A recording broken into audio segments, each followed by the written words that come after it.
But the judge is still going to go there and visit and apologize and confess. It happened to Fela. The judge who sentenced him, when Fela was jailed, was sentenced to sent to Maiduguri, Bama prison. The judge drove there from Lagos to go and apologize, wherever he was. The judge is still going to, Tinubu will still visit Nnamdi Kanu in prison. The judge will travel to wherever Mazen Nnamdi Kanu is and apologize to him. That is the word of Sowore. Then you ask yourself, why? Why did he make such statement? Well, I will allow you to listen to him and hear the reasons he gave why he made this utterance. But then I will remind you, a couple of days ago, Mazen Nnamdi Kanu's counsel, Maxwell Okpara, granted an interview.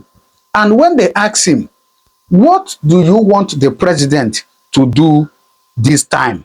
What do you want the president to do? Listen to what he said. If you are to speak to President Tinubu today or to speak to the Nigerian government, what will you say to him or the government, pointedly? He should first of all apologize to Mazen Nnamdi Kanu. Should apologize? Yes, to him.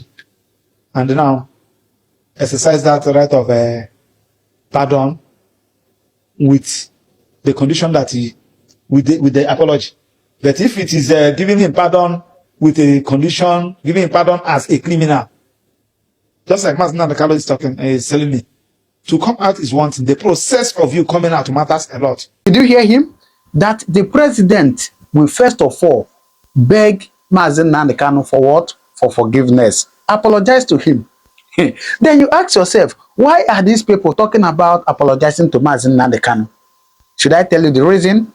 Wait, I will allow you now to listen to Sowore and hear the reason that he gave.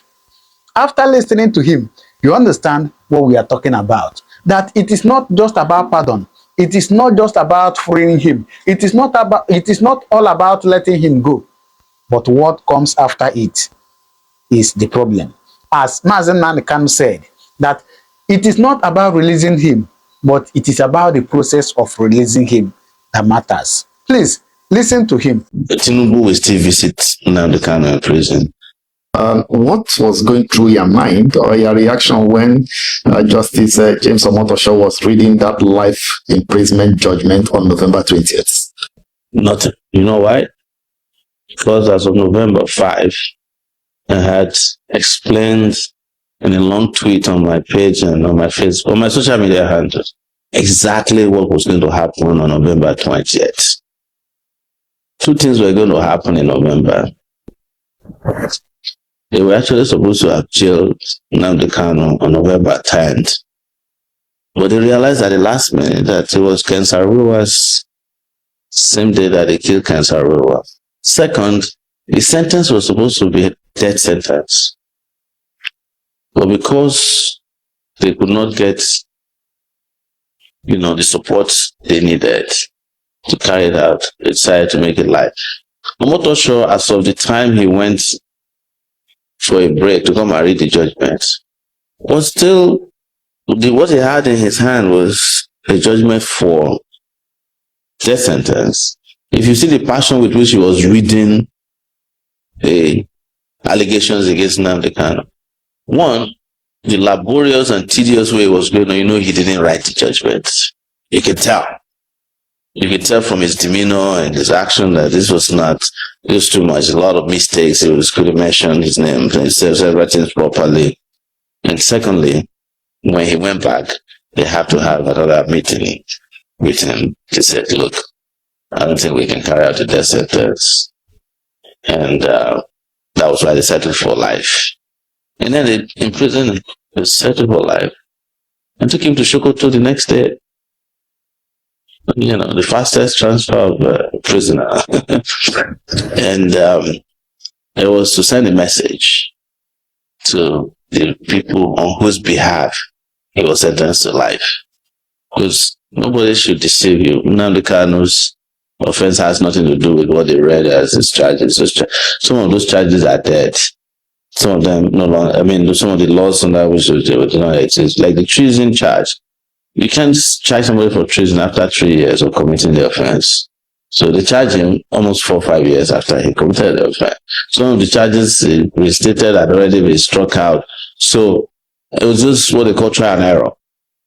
His offense is that he was asking for the breakup of the real estate called Nigeria. And the owners of Nigeria decided that, oh, you don't do that. That's, what is that offense the Christians talk about that is unforgivable in the, it's an offense against the Holy Spirit. You know, this is an offense against the holy oil in Nigeria.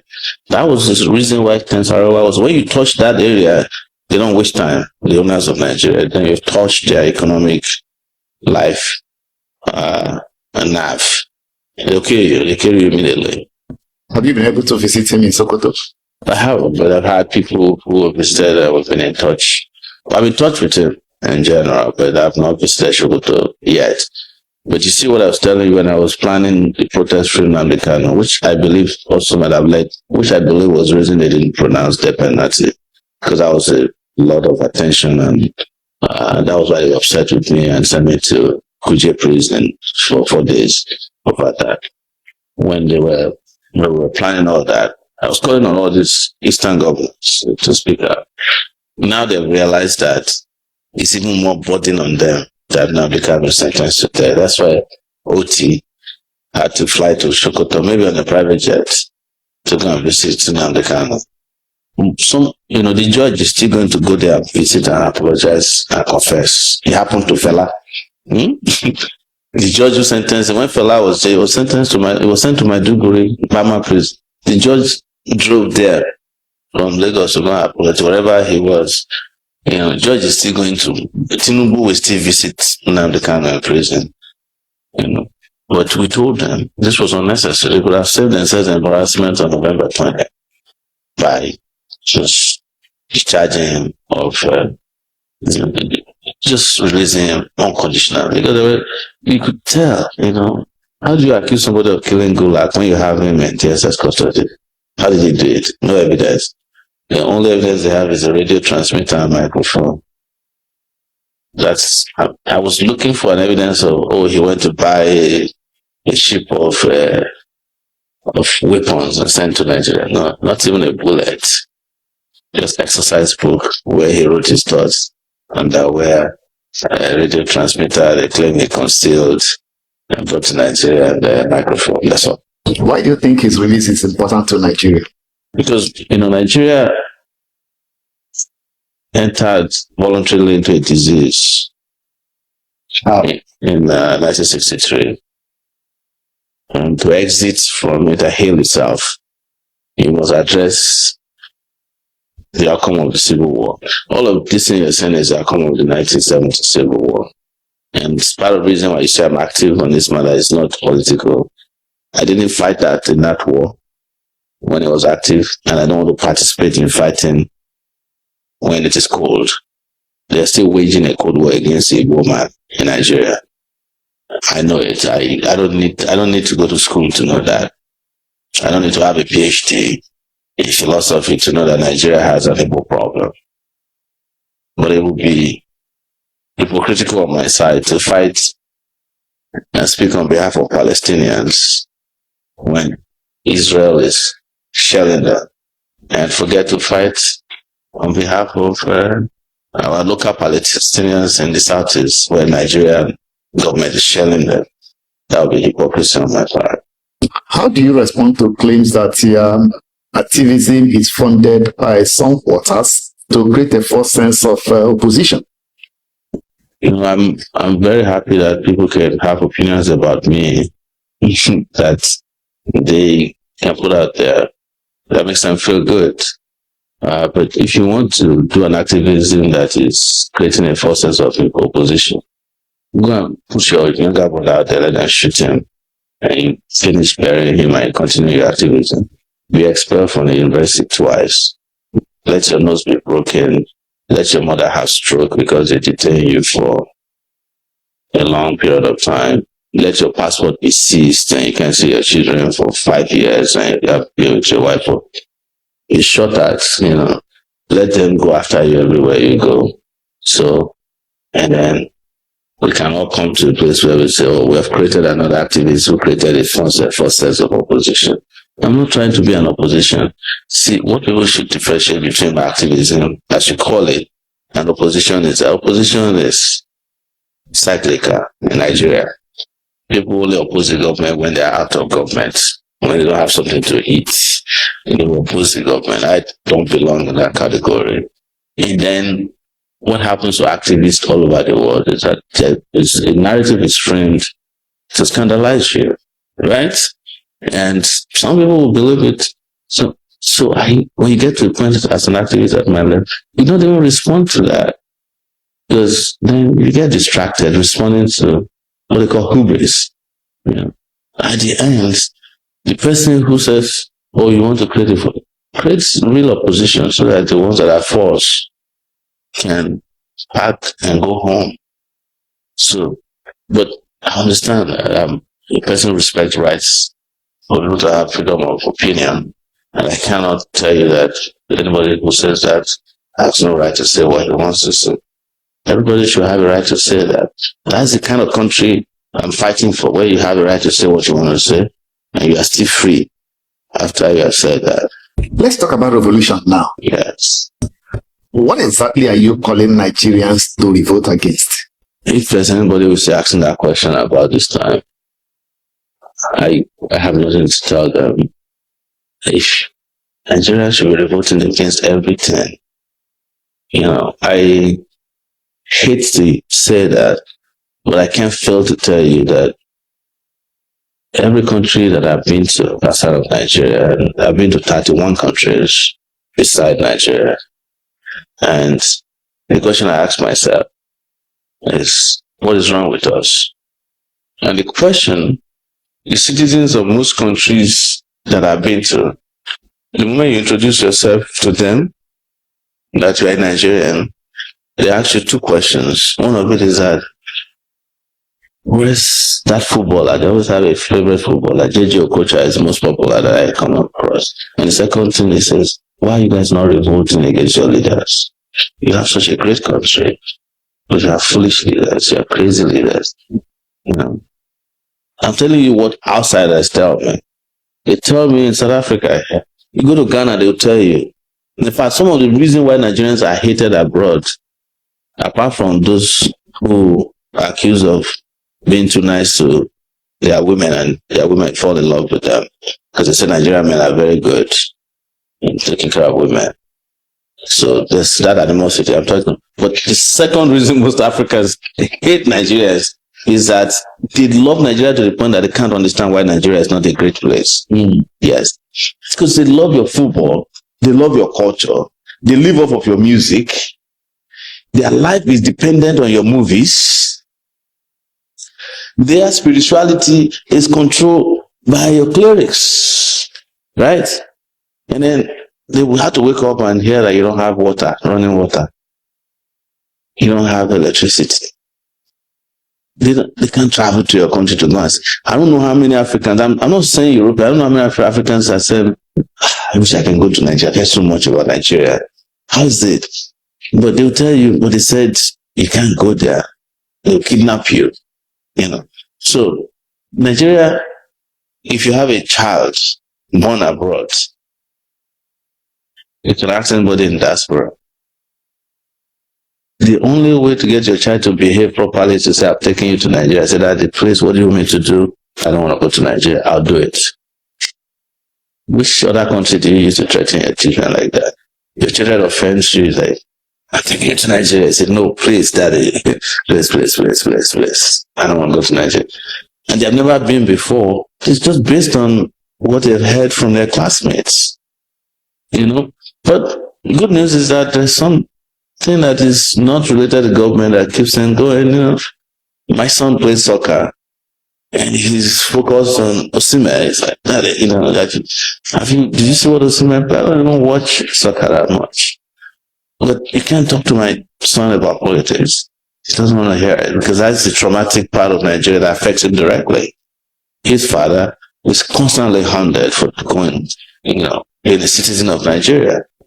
She's aware, but he has found a way to please himself with something Nigerian, which is soccer. Some some have adopted Nigerian skit makers, they've adopted movie makers, musicians. People talk about all these young, great musicians.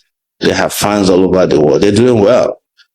Nigeria has almost replaced the entire musical genre around the world. Afrobeat, or whatever Afro they call it, is popular everywhere, even in the Nordic region. You go to Norway, you go to Nigeria, Sweden, the concert is filled up. It doesn't matter if it's Burna Boy or Flavor or Davido or Wizkid. But who wants to come to Nigeria to do a concert? Nnamdi Kanu is a living hero. Nnamdi Kanu is a living legend. The Federal Republic of Nigeria owes Nnamdi Kanu an unreserved apology with immediate release and compensation. I'm saying this because when he was talking about the Fulani trying to take over Nigeria, it was as if he was blabbing. People could literally say, this guy is a noisemaker. He's talking gibberish. Nobody took him serious then. What is happening today? Today, even the so-called northerners, like the Hausas now, who don't even get to hear their voice, Fulani already successfully took over the north. Fulani is in middle belt. Fulani is in southeastern part of Nigeria. So Fulani is in Ebonyi state. Fulani is in Enugu. Fulani is in Abia state, Imo state, some part of Anambra state. Fulani is in Delta. I learned that in Delta, they will buy your land by compulsion, build them, and forcefully become part of the community. And you don't dare do anything. That is in Delta. Fulani is in Edo state. Fulani is in all parts of the west. I think excluding Lagos state. Fulani is in Oyo state. Fulani is in Ondo state. Fulani is in Bayelsa state. Timaya tweeted about it the other day. And Fulani is invading Nigeria in each passing second. Nnamdi Kanu is a man of great insight. He was talking about it. He said that Tinubu wants to become the president of Nigeria. I think Tinubu was still the governor of Lagos state then. We didn't see it coming. Today, what is happening? Tinubu is the president of Nigeria. This man has seen this thing. And when he was talking, nobody listened to him. This detention of Nnamdi Kanu is a gross infringement on his right as a human being, as a British citizen, a Nigerian citizen, or Biafran citizen.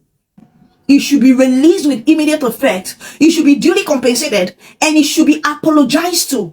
Public apology that will go all around the globe. Because he was talking about it. I want you to listen, watch this video. Anywhere you have Fulani headsmen, terrorists for that matter, they tell you, oh, they are pastoralists. They are allowed to do their businesses in the forest. All of you are aware of it. But you kept quiet, hoping that somehow Tinubu will emerge as the president, or an Igbo man will come as the president, and your family will start enjoying. But in the meantime, you have no more farmlands, you have no more forests, you have nowhere you can call your own home. The same stupidity exhibited by Hausa peasants that enabled Fulani to take Sokoto from them, that enabled Fulani to take Katsina from them, that enabled Fulani to take even Kanu from them. Every Hausa land is occupied either by a Fulani emir or a Fulani governor. Some of you don't want to reason, you don't ever learn that the main aim of Fulani is to conquer your land and enslave you. Look at Hausa people today. As I wrote yesterday, they are worse than a discarded tissue paper. They are worth nothing. Only their language is what is relevant in their lives. Everything else is lost. That is why they are in trouble. And that is why they can never ever come out of it. They are all suffering from what I would an advanced version of the Stockholm Syndrome. Can you imagine that these people came into their land and took it over and they cannot do anything about it? Hausa is gone. It took Fulani very many years before they came out of their shell to say we are Fulani. Remember before, many years ago, they said we are Hausa Fulani. We are Hausa Fulani. Because that time, their subjugation of the Hausa race hasn't been completed. Now they have completed it. When this man was talking, nobody listened to him. Nobody took him serious. Today, what is happening? If not that he strategically inaugurated the ESM boys who were in the bush, I don't know whether they are still there now, I don't know. If not because of the ESM boys, the Fulani invading of the Southeast would have been successfully, signed for long ago. By now, it will be past tense. But thank God for the little resisting force. And again, if you look at it strategically, it looks as if that the higher powers of Nigeria they are holding a stake in this insecurity. You understand? Because their body language says it all. You will call police that this is happening. You are not going to see them. You will report to governor that, oh, they are killing people in this community. Governor is not even going to respond. He's not going to do anything. He's not going to say anything. As if though what they are killing there are animals. Even if they are animals, there's what we call animal rights. In the Western world, you don't kill if you kill a dog, you can be jailed. If you kill a cat, you can be jailed. So there's that thing as animal rights. But we're talking about human beings right now. The Igbos will be crying, shouting, insurgency, insecurity. Nobody said anything. Okay, now it's now touching outskirts of Igbo land somehow, you know. When they are killing people, maiming lives, raping women in the bush, report it to the government. You are not going to hear anything. Nothing is going to happen. But just hear that the one cow, it's in Nigeria that a cow is priced higher above human. Just one cow. If you hear that one cow is down, then there's going to be a riot. Before I even talk about one Fulani is down. Federal government of Nigeria owes Nnamdi Kanu an unreserved apology. That is what I know. Nnamdi Kanu is a hero. In fact, his face to appear on one of the currencies. Maybe today or tomorrow or later, whenever. But his face to show is a true hero. Well, what do you make of it? It is about the process. It is not about the end point. About the process to the end point that matters. Please do well to drop your comment in the comment section. And if this is your first time coming across my video, please do well to subscribe because I have a lot of updates I want to share with you, all right? Thank you very much. Stay safe wherever you are. Thank you, and may God continue to bless you.